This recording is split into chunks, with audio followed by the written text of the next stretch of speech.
Slender stick baits like the Smithwick Rogue produce a subtle action walleye can't resist.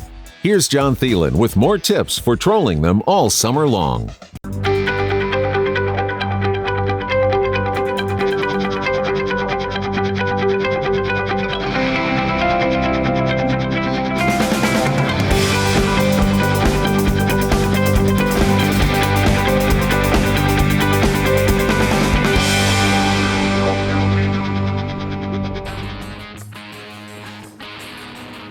Look at that, holy moly.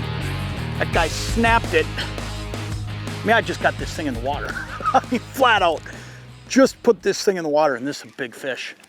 I'll tell you right now, this is a big fish. We're going 1.6 miles an hour, and what we're doing here is kind of a different deal. I'm gonna slow the boat down actually. This isn't something that I see guys doing real often. But this is one of those deals where I'm sitting on a spot and it's small. Right now I'm on what I would call a pretty tight quarter spot.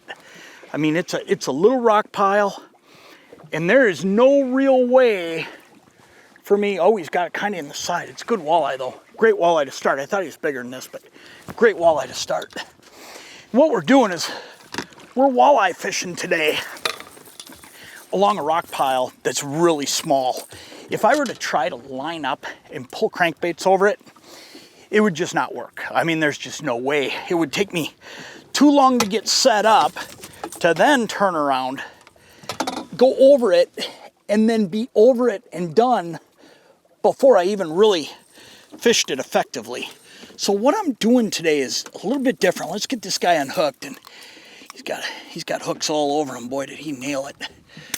But I think we're gonna be okay once I get this one out of there. Yep, should be all right once I get this one cleared out of his. He didn't get it in the gill, which is good.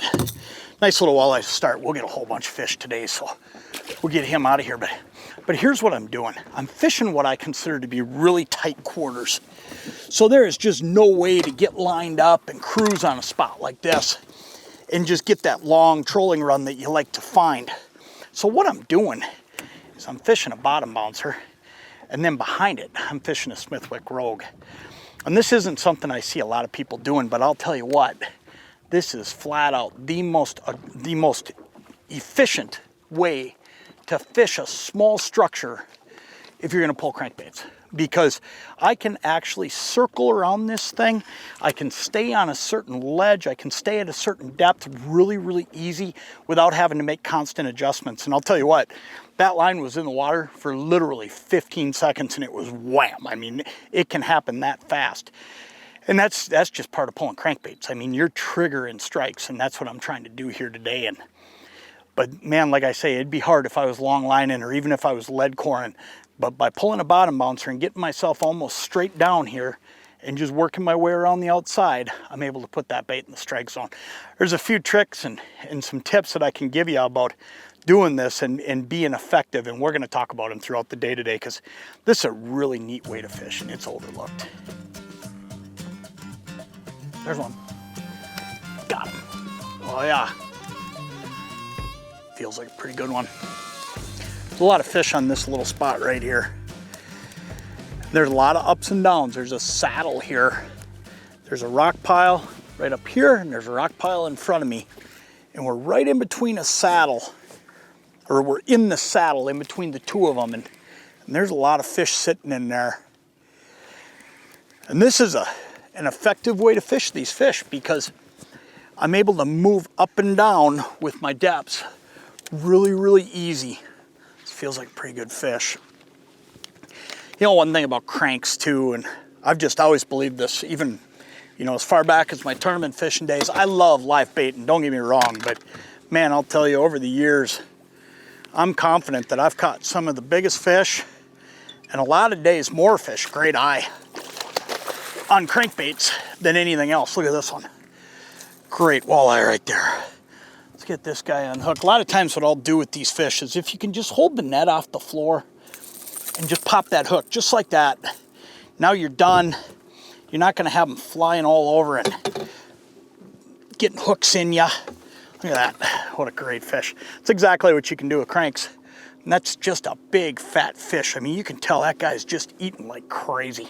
Let's get him back in the water, and let me show you the crank I'm using, because it's been around forever. And you know, most everybody has some Smithwick Rogues in their tackle box. But let me tell you, there is a whole new family of Rogues out there. And I'm pulling the old style this morning. I'm just pulling a good old-fashioned rattling Rogue. Now, this has always been one of my favorites. And I'll tell you why it's been one of my favorites. A lot of my trolling, especially in the fall, is in that shallow water stuff. And this crankbait has this action to it that just drives walleyes crazy. I mean, it's just got a roll. In fact, you know what? I'm just going to show you one of these, because that one's buried in my net a little bit. But this Rogue right here, when it's running, it's actually got a little bit of a roll. I mean, it's got its side-to-side action, but it's rolling as well. And man, that just drives walleyes crazy. And then the second thing about it is it's got the perfect pitch rattle. You can hear that rattle. It's just a nice high pitch rattle. Walleyes love that high pitch. And then when you look at the situation I'm in today, I'm fishing some pretty big water. There's a variety of bait fish in here, and I'm looking to fish a bait that's got a profile that can look big, like this Rogue does. From the side, it looks really big, but you know, it's got a slender profile as well when you look at it front and back, so it can look like a smaller bait, so it really can cover all spectrums. Great bait when you're gonna go fishing suspended fish. Great bait for fishing bottom fish like I'm doing here today. I mean, I'm running this bottom bouncer along the bottom to put this Rogue down there and making it work. The reality of it is, though, this bait is so versatile. That's what makes it so good. When I talk about pulling crankbaits behind bottom bouncers being a tight quarters type of deal, here's what I'm talking about. I'm talking about spots like this spot here where I've got a couple rock piles and I want to work my way around them, and it's too tight of turns to be running with a long line back behind me, or even lead core for that matter. But let me tell you, another great scenario for this is when fish are sitting on a drop off, and let's say I got a drop off going from 10 feet all the way down to 30 feet and the fish are sitting in 17 feet of water or somewhere in that neighborhood.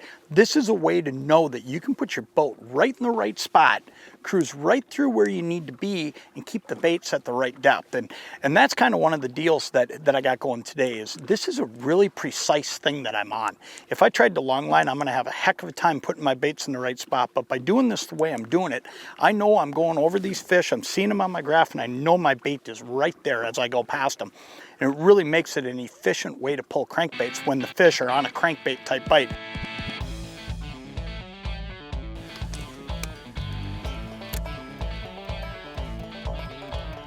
There's one, got him. Right when I came off the edge here, I just slid off the edge, so I grabbed the rod so that I could just simply drop some line down, because there's fish all over the top, but I'm assuming that they're relating to that edge as well. And as soon as I dropped a little bit of line, this guy came up and snapped it. This feels like another good fish. This is one of the neatest things about doing this too, is, I mean, when you get a hit, I mean, it's hard and it's fast, but here's what's really cool. I mean, you look at it, I can already see that bottom bouncer. I'm right here. I got a good fish on, and I'm right here. I mean, I didn't have to go through fighting 200 feet of line to bring that fish up.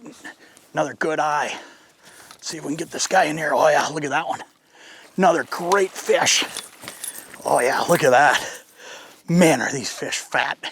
And you know, that's the other thing I'll tell you is, so often, fish like this one right here, I mean, he's just running around eating, but he's looking for bigger meals. And you look at this, I mean, he's just he's a big fat fish. He's not interested in something small. He's running around looking for a big meal, and that Rogue coming by him does exactly that. I mean, it just offers him up a big meal. I mean, look how fat that fish is. That fish has got I'll bet he weighs 3 pounds, and he's not that long, but he's just fat, and it's just because of what he's eating. What a great fish. Crankbaits, man, I'll tell you what, I don't think there's any better way to catch quality fish nonstop throughout a day, especially at this time of the year when you get into this midsummer period when these fish have gone deep and they're roaming a little bit. It's an awesome walleye right there. We'll get him back in.